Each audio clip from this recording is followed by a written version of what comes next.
Hey YouTube, what's going on? Chris here. I want to bring you all an update today of Bitcoin. Right now we're sitting at $7,228. We're down 2.11%. What I wanted to label this today or talk about today is being patient, especially in this market when we're waiting for the next move to take place. As you've seen, we've been in this downtrend channel that I have with these purple trend lines. We've been in this for over 6 months now.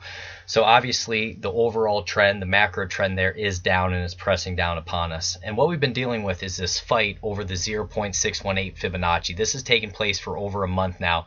We've been up above it, we've been down below it, we've fought back and forth with it, and right now we're sitting directly on it. Again, you can see this yellow arrow. I want to put that on there just for people who are on their cell phones and can't really see this Fibonacci too well. So that's going to be at 7,255, and that's what we need to hold. We're dropping slightly below it right now. I can't emphasize how important the 0.618 Fibonacci is.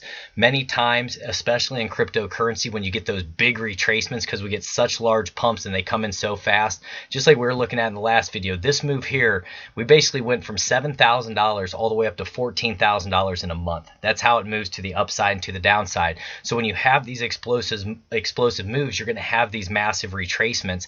And for the most part, cryptocurrency, we've seen bounces around that 0.618 after we've had this type of retracement or this downtrend. So that's why it's so important for us to hold this and find support off of it. If we don't find support off it, guys, I'm going to look down here around that $6,400 where we had this double bottom that was spaced apart by almost a month. I think that's a significant area because a bullish engulfing candle came in there, as well as some heavier volume that came in. That showed the bulls were stepping up in that area. That's what we're going to be watching to the downside. Now to the upside, if we are to hold this 0.618 as support, we need to get out of this downtrend channel that we've been looking at for over 6 months. If we have a trend line break above that, guys, we really could run hard fast as long as it's on strong volume. It needs to be on big volume, and we need to have a 5% candle close up above this downtrend line where we've been having these lower highs and lower lows coming in. But patience truly is the key. In this market, you don't want to FOMO into anything, guys. I've been there before. I've been in this space for 2.5 years. I've FOMO'd before, but now if I miss a move, I can sit back and say, all right, let me plan for the next opportunity. And that's also why you want to have a plan for the upside, the downside, and the sideways, like we always talk about. My plan right now is sitting back. I'm still sitting in cash, watching the market, paying a lot of attention to the price movements and planning my strategies. You know, if the price drops down into this area, guys, this 6,400, I want to see how we respond to that. If we start breaking up through this upper trend line and we get up above this 40 EMA in orange and this 50 moving average in pink that we've been fighting with, that could be a good sign that we're going to start moving to the upside. But we need those strong candle closes, and I can't overemphasize trying to change that trend, just like we did over here when we had almost this inverted head and shoulders pattern, and then we kept moving from there and volume started to increase. Remember, volume increases when you're in an uptrend. When you're in a downtrend, volume should decrease. That's always something that you want to look at, but the fight over the 0.618 is so important. And right now for me, this is just a no trade zone. That's really what I'm looking at. The volume's been low.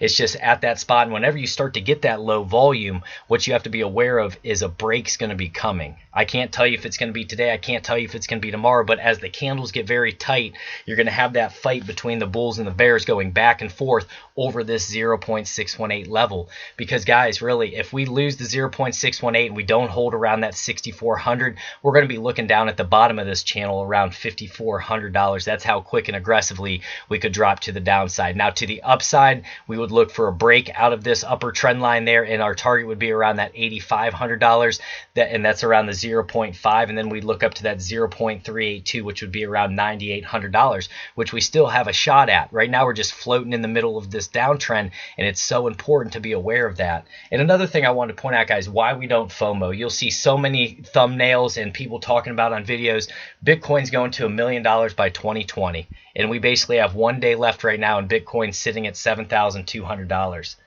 Guys, you have to be so careful to who you're listening to out there, what you're believing.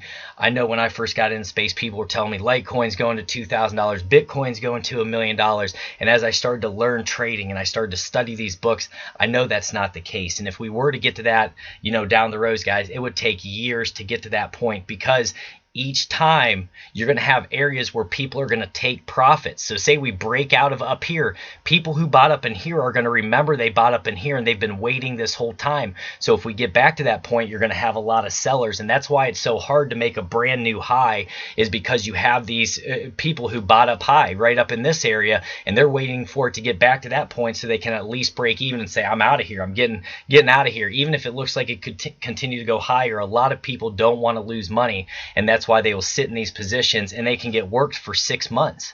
Just like that. What I've learned is really great for this space. I'll use stop losses. If I get stopped out, I'll wait, I'll be patient, I'll look for the next great opportunity, and then I'll try to ride that to the upside or to this downside, whichever way I'm trading this market. But it's so important, guys, don't FOMO into this, and don't listen to people who are telling you Bitcoin's going to $1 million by 2020 or even 2021. If in 2021 we can make it back to our all-time high there of what, $20,000 or so, I would be tickled, I would be thrilled, and many other people would be tickled and thrilled.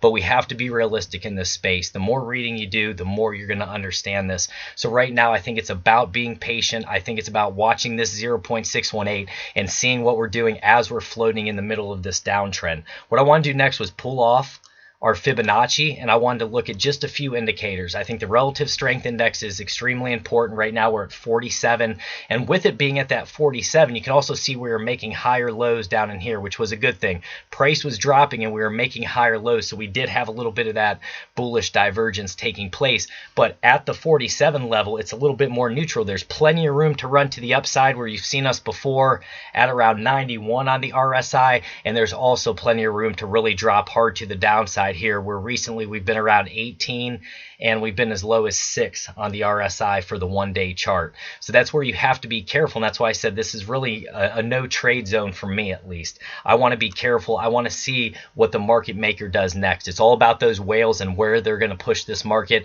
and I believe the next push that they're going to have is going to be extremely large, and the whole cryptocurrency market is going to either be excited or they're going to be devastated, because it really could move hard. It could be one of these pumps to the upside or to the downside, one of these big massive drop-offs. And that's typically how Bitcoin works.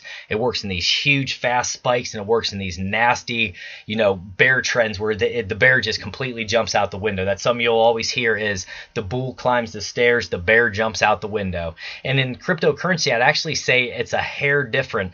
I'd say that a lot of the times our downtrends have actually been longer than our uptrends, and in traditional markets, bull markets last longer than bear markets. Bear markets are always shorter than a bull market. But in cryptocurrency, it almost seems like a 50-50, or even these bear markets can run a little bit longer than the bull markets. Just like this over here, we started it December 17th, 2018. We ran up into June there. So basically, guys, you're looking at around 6 months or so. And then to the downside here, you can see that since that June time frame, we've been in this downtrend for over 6 months as well. So I just want to come on here, guys. I want to be the voice of reason. I want to try to help people save some money. I'm not going to be the guy to FOMO you and tell you, hey, you better get in now or you're never going to have another opportunity.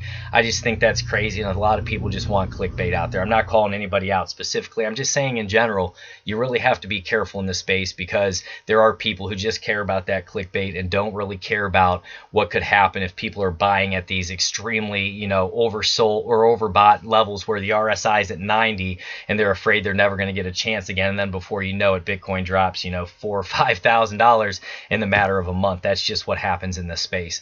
Next, what I wanted to look at was the Bitcoin Fear and Greed Index.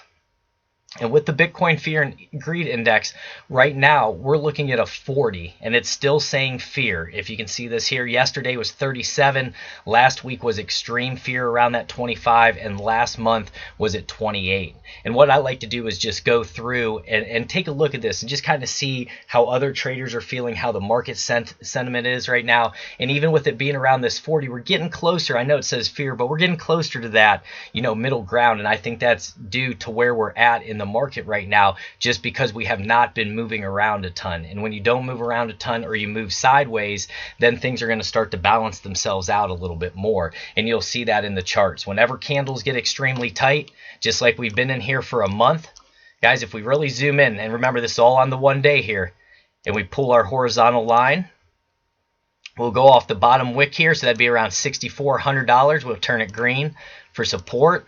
And then for overhead resistance here, we would be looking at roughly around that $7,800, and we'll put that in red. But this is the channel that we've been in since, let's see, so November 21st was when we started to drop down into this channel, and ever since then we've really just been chopping back and forth, and I believe it's a no trade zone. So that's just where I'm at right now, guys. You do whatever you want. I'm not your financial advisor. I just want to hopefully be somewhat of the voice of reason here. We need these higher lows to continue to hold, and we need to defend this 20 EMA that we finally got up above. You can see the 40 acting as overhead resistance and this 50 acting as overhead resistance. So if you get some from these videos, guys, you learned something, like, subscribe, hit that notification bell. Let me know down low what you're doing with Bitcoin. Has it been a no trade zone? Do you have buy orders down around that $6,400? Are you hodling right now? I want to hear it down low. I'll try my best probably today or tomorrow to get back to the comments. I've been very busy with my other business as well. Just got home, wanted to jump in here with you and make this happen. So like, subscribe, share, hit that notification bell, guys. God bless you all. Have a wonderful day.